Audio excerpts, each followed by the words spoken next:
Hello, everyone. Alisa Petrov is a 15-year-old girl from South Jordan, Utah.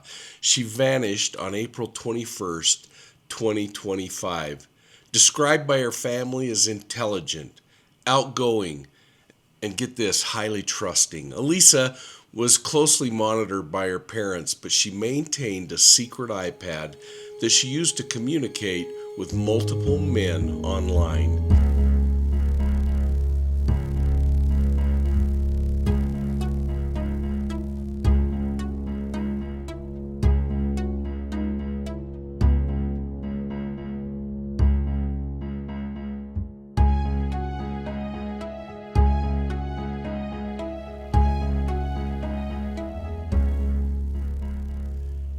And here's what we know so far. Sometime between January and April of 2025, Alisa was groomed online by at least three adult men.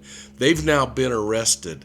By April 19th, things escalated to the point that Alisa sent one of the men, a Utah man, a chilling message stating, "I'm running away. Please don't try to contact me."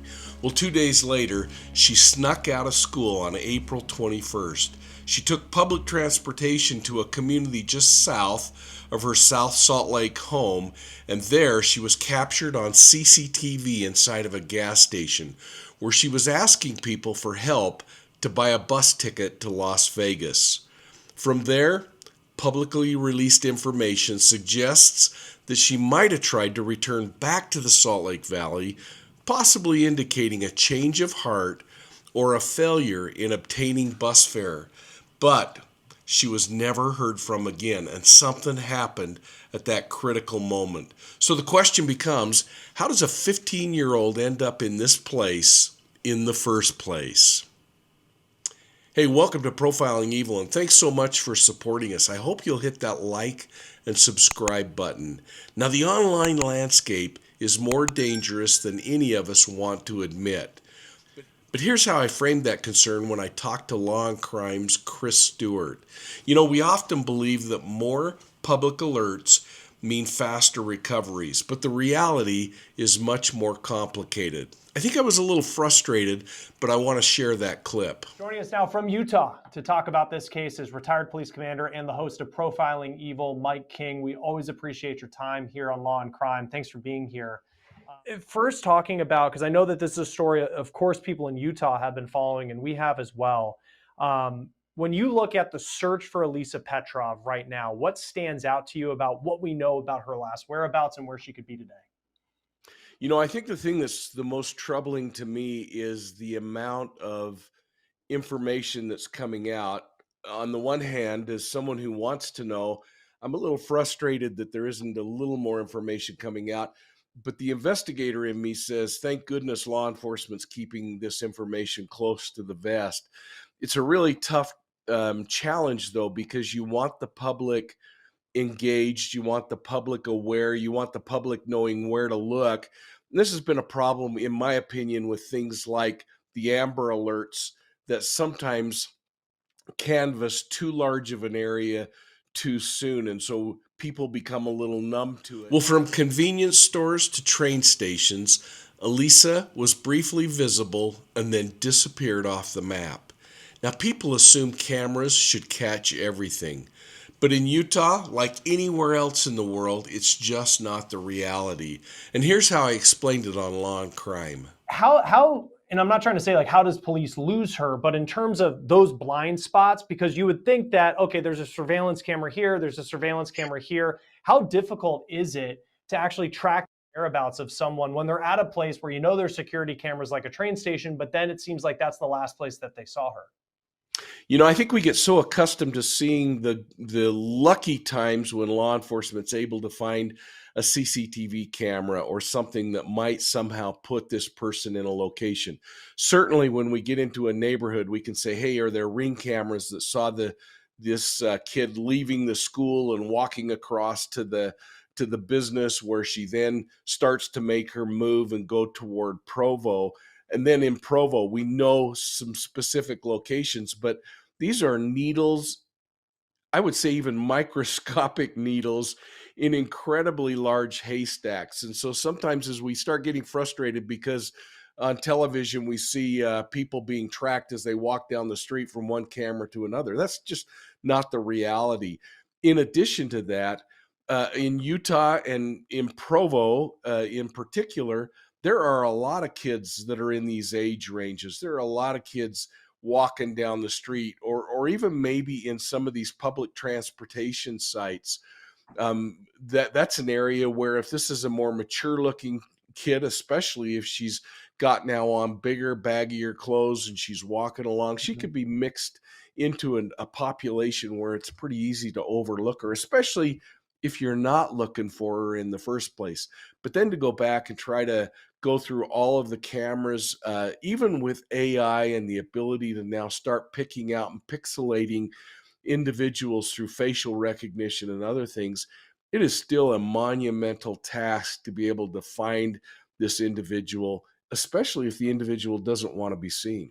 The idea that we can trace someone step by step like a TV show does is just plain misleading. And in Alisa's case, if she intentionally wanted to vanish, it becomes a whole lot harder to track her down, even including tracking digital or physical footprints. And that brings up one of the most uncomfortable things to me, is the fact that this kid who was active in social media has not communicated with anyone on social media in now more than 30 days.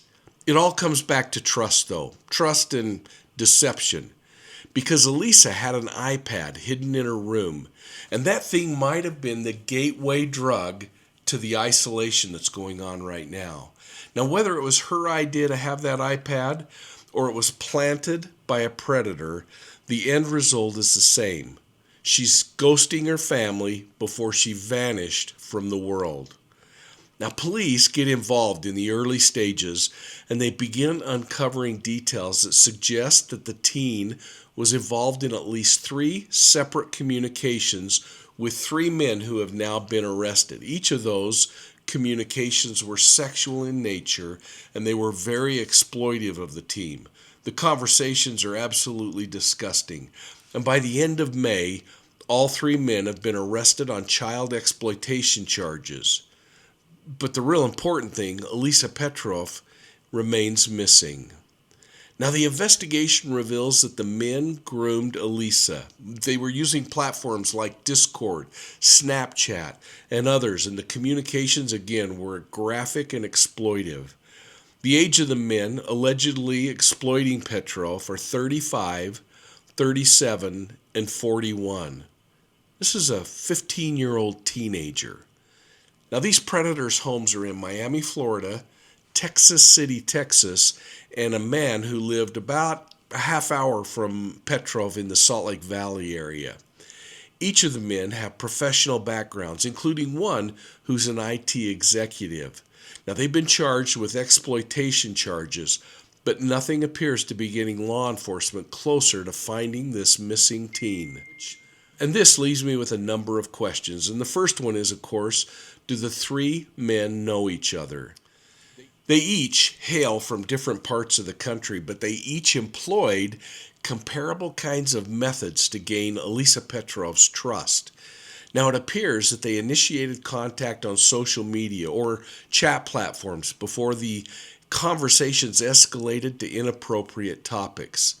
They attempted to arrange in-person meetings, and the convergence of their actions within these similar timeframes could suggest that they were operating under a shared strategy, perhaps even communicating with each other. You see, such patterns are characteristic of trafficking networks. These networks that collaborate to identify, groom, and exploit vulnerable individuals. And these aren't just patterns, they're red flags. And in my Law and Crime interview with Chris Stewart, I pointed out what makes this case feel more like a coordinated strategy than random predators. Yeah, I mean, the communications are so disturbing, and the grooming process that went on is so indicative of somebody who's been at this for a while, in my opinion. that they're able to go in and somehow convince this child to start revealing things about themselves, to start sharing information, even photographs from what some of the indications are about herself, but then using that as a way to control this teenager. And that may be some of the most disturbing parts of this, is the grooming process that goes on. And so it makes you really start to wonder if these are actually isolated incidences. One who apparently lived fairly close to where Petrov lived, one who's in Texas, one who's in Miami, Florida. And what are the possibilities that these three individuals are somehow stumbling across this person who's wanting to have communication with people outside, wanting to maybe dip her toe in the water of, hey, this is a little bit dangerous, but kind of fun to have all of this attention. And we don't know what led to those communications, other than as law enforcement starts to uncover information from the surface, the deep, and the dark web. I think they'll see more about the chat rooms that this young woman was in, the kinds of communications that were going on. But all of this leads me back to the idea, are they truly three independent people that happened to find this person? And was she actively out looking for a bunch of relationships, which might be shown in the communications as they look on that secret iPad that they recovered, that shows that she was out actively searching out people? Or is this more of a coordinated effort, and she happened to be targeted, and then part of a network started to get involved in recruiting her? Now, I think it's important to point out that the online chat rooms and social media platforms have become common hunting grounds for predators, especially those that are seeking to exploit minors. I'm sure that all of you know that, but these digital spaces allow individuals to create deceptive profiles, often posing as peers to the youth. It's a way to build rapport from these unsuspecting kids. But once that trust is established, the conversations can turn quickly to inappropriate conversation, with the predators manipulating their victims into secrecy and compliance. The anonymity and the accessibility of these platforms makes it incredibly challenging for authorities to monitor and intervene in these cases effectively.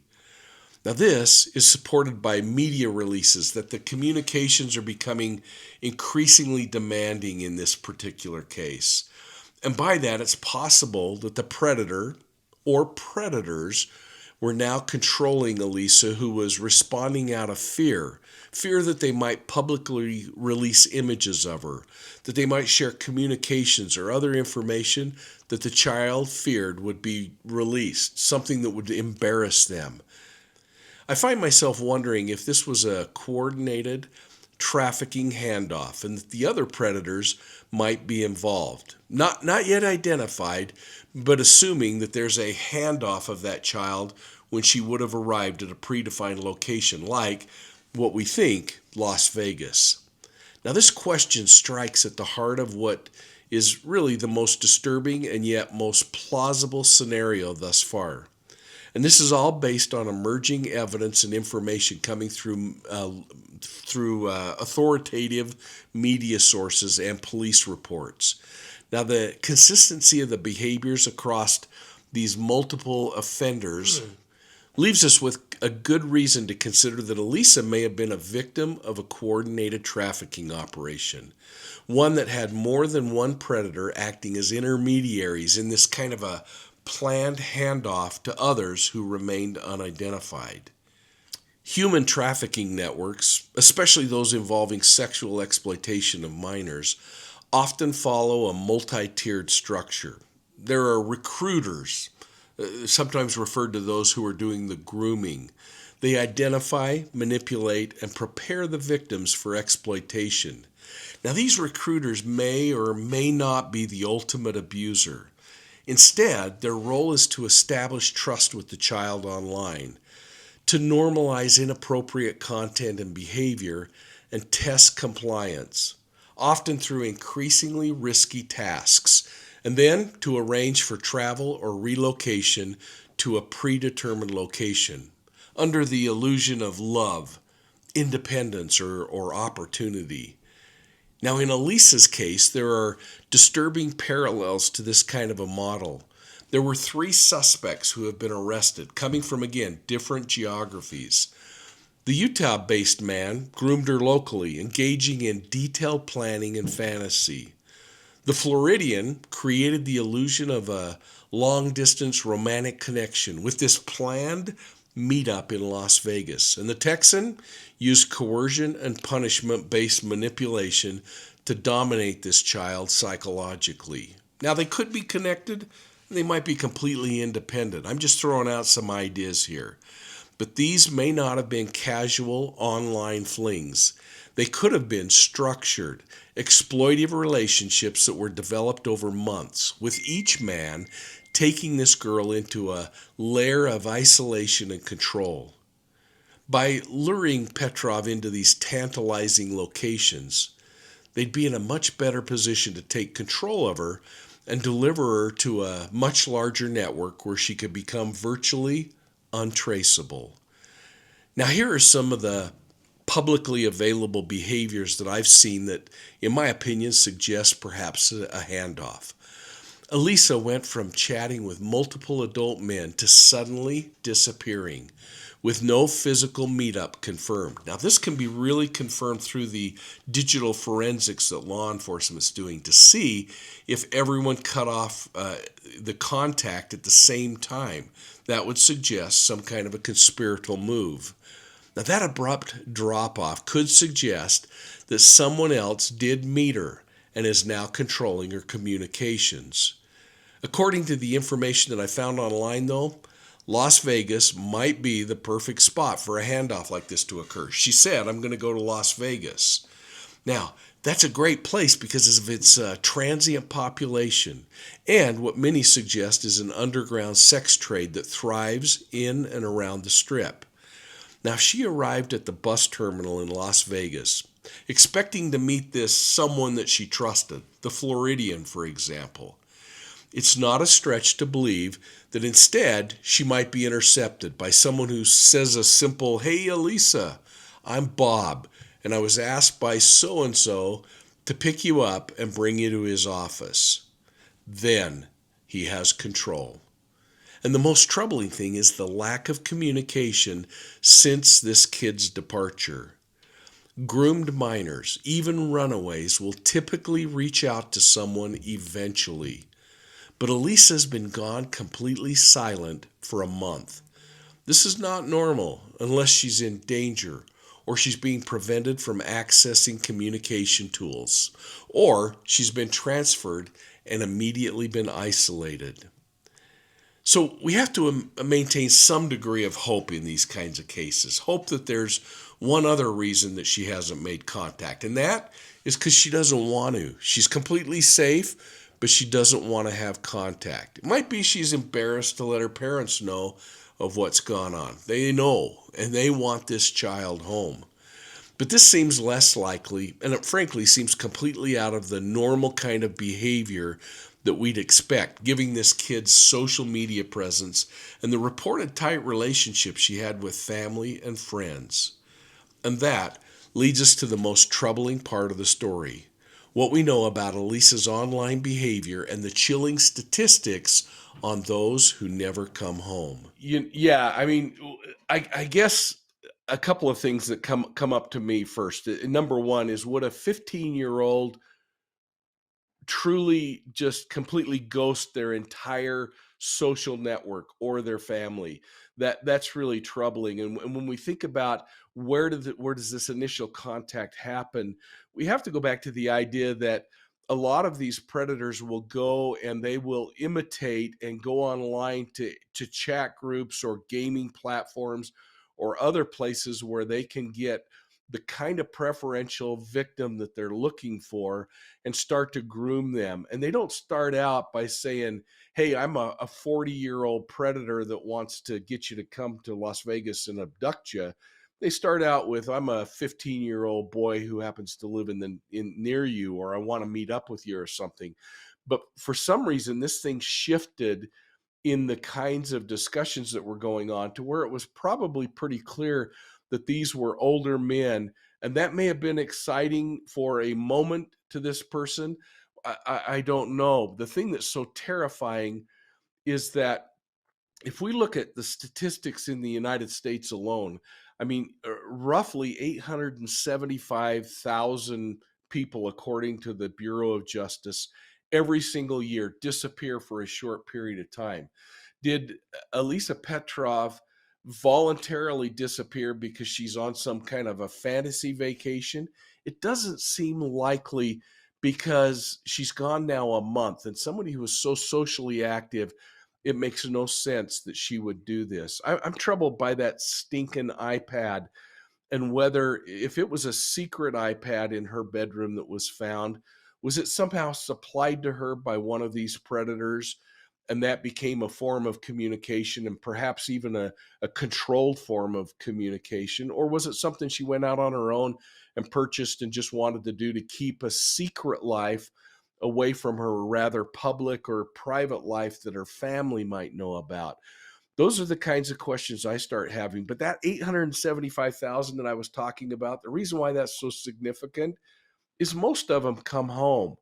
But according to the Bureau of Justice and according to statistics from the last 30 or 40 years, it's going to be roughly 105 to 110,000 people that we never hear from again. And that is a terrifying statistic when you start to think about what the possibilities are in cases like this, and why it is so absolutely important that we continue to have child abuse task forces that are going over activity on the web and trying to find these predatory behaviors out there and bringing people to justice as quickly as possible. But that doesn't alleviate the concern that we have, people like you and me, to continually pound the drum of how important it is to be vigilant in these kinds of things and to have communication with our kids. Perhaps not even have some democracy when it comes to our children, that we're really looking at the kinds of places that they're exploring, the kinds of areas where they're going into chats and other kinds of things to help keep these kids who haven't got fully developed brains from getting into risky positions where they might have life-altering events happen. Predators who participate in trafficking rings often use a form of relay grooming, where one man gains the trust, then passes the victim on to another. This process can be done through encrypted apps like Telegram, Wicker, Discord, and I suspect that law enforcement is combing the surface web, the deep and the dark web, for any information that might lead them to Petrov's location. If you know anything, please share that information. But this is the kind of important distinction in these kinds of cases that I think needs to be brought out. There's rarely a lone wolf dynamic in these high-functioning trafficking circles. These groups are collaborative. They use decentralized networks, and that way they avoid detection. So even if two of the men in Alisa's case were in communication, and I suspect law enforcement's undoubtedly exploring that possibility, they could have coordinated her movements from that Utah point of origin to that Las Vegas transfer hub, where it might end up at an unknown final destination. This creates incredible challenges for law enforcement. They're now looking through all the possibilities, but if these predators were using encryption tools, investigators might be facing major barriers in recovering messages or metadata that might help in this case. So they have to be carefully interrogating the men that they've arrested, if they're even allowed to interrogate him. For instance, we know that one of the men secured legal counsel before law enforcement ever got their hands on him. Now, if possible, they need to discover if there's a connection between the three men or more. Were these guys recruiters, and ultimately were others the exploiters? They have to determine if this kid is still in the state of Utah or if she's truly crossed into other states, or more frightening, other countries. But that lawyered up suspect, There might be a lot more going on behind the scenes in that one. And I explained the unusual arrest strategy and what I thought it might signal about potential cooperation or plea deals with Chris Stewart on Law and Crime. Yeah, it's interesting on the Floridian. I think it's really kind of interesting to point out a couple of things. Number one is, by all accounts, this is someone who is established in the community, established in a work profession, an IT profession, and when law enforcement reached out, either immediately or very close to that, contacted a lawyer. And that lawyer may have been in communication with law enforcement. And there's a really troubling thing that occurs if you arrest somebody out of state. For instance, if Utah had sent a warrant and said to the Floridian law enforcement, hey, go out and pick this guy up, then he's going to sit in jail. There's going to be a hearing in Florida to determine if he can be extradited back to Utah. And if he fights that extradition, it could be a 30-day plus kind of an event just trying to get him back. Versus if that lawyer says, hey, my client's willing to help you find this missing teenager, and we're going to have him fly back and you can make your arrest, and we want to kind of coordinate things. It might be all the beginnings of some negotiated pleas that are going to happen somewhere down the line. But most importantly, it may have been the most efficient way for law enforcement to get him back to Utah, get him formally charged, and perhaps start setting up some type of interview or interrogation, obviously with his attorney in play in this entire thing. Now that clip underscores something really important, that this could be bigger than we know. Law enforcement might already have a suspect network, and they're prioritizing cooperation over confrontation to make sure they have the exact names and contacts. But I promise you, if they knew where this child was right now, that would be the biggest and most important priority, is getting her home safely. But to do this, investigators are going to be examining deep digital forensics on all the devices they're seizing, including overlaps in things like usernames, email addresses, or IP connections. They're going to be checking out shared storage spaces, contact lists, communication with third-party profiles and aliases. They're going to be searching the missing teen's images on all the known trafficking channels as well. And while the focus is on Alisa here, the cause is rooted in how predators exploit developmental vulnerabilities in adolescence, especially via these online chat rooms that allow anonymity 24/7, giving those predators access to targets that lead to rapid escalation without parental knowledge. Now, young people, particularly those without mature risk assessment skills, are easily lured in with flattery. Simple words like, hey, you're so mature. They're swayed by promises like, hey, we'll travel together, or emotional hooks such as, nobody understands like you do. Well, these predators speak the language of adolescence, and they exploit the developmental gap between cognitive and emotional maturity. These kinds of cases always leave me asking the same question. Would a 15-year-old girl who's socially active truly ghost their entire life voluntarily? And I think it's unlikely. Most groomed teens eventually reach out because there hasn't been any form of communication in over a month. It becomes incredibly alarming. And that deserves every eye out there looking for Alisa Petrov. And my hope is that she's safe.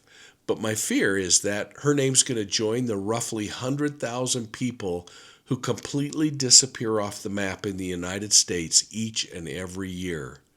Now, regardless of where you live in the world, the statistics are probably similar, if not higher.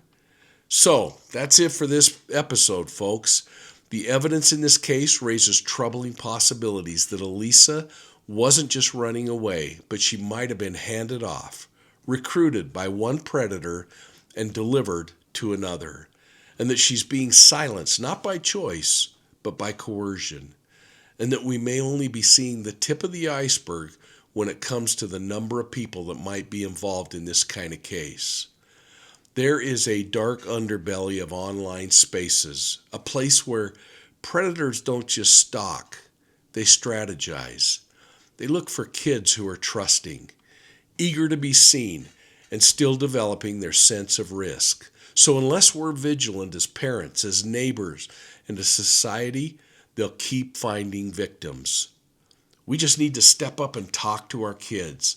We need to know what devices they're using, what apps they've downloaded, and who they're chatting with. This isn't about paranoia, it's about prevention. And if you know anything, no matter how small, that can make a difference, Alisa's family's offered a $20,000 reward for any information leading to her safe return. If you do know something, contact the South Jordan, Utah Police Department. Any information you have might help. And now, I want to hear from you, and I hope you'll drop your thoughts in the comments section below. I want to know if you think that this was a coordinated handoff. And if so, could these predators who were involved in this case have been working together from the start? Or are we looking at a new evolution in how grooming and exploitation are being carried out? Hey, let's keep this conversation going. And don't forget that behind every missing person is a family that's waiting and watching for answers. So be kind in your responses. And make sure you check out Profiling Evil on Facebook, Instagram, YouTube, and Twitter. And for those of you who like to get your true crime on the go, check out Profiling Evil's audio podcasts on your favorite podcast platform. And please venture over to ProfilingEvil.com, our website where you can look at our story maps and other informative information. And you can also order my books. My favorites to talk about are Deceived, an investigative memoir of the Zion Society cult, and She Knew No Fear. But make sure you're watching for my new book that's coming out next month. I think it's going to be a great read, and I think you're going to really find it educational and a little bit chilling.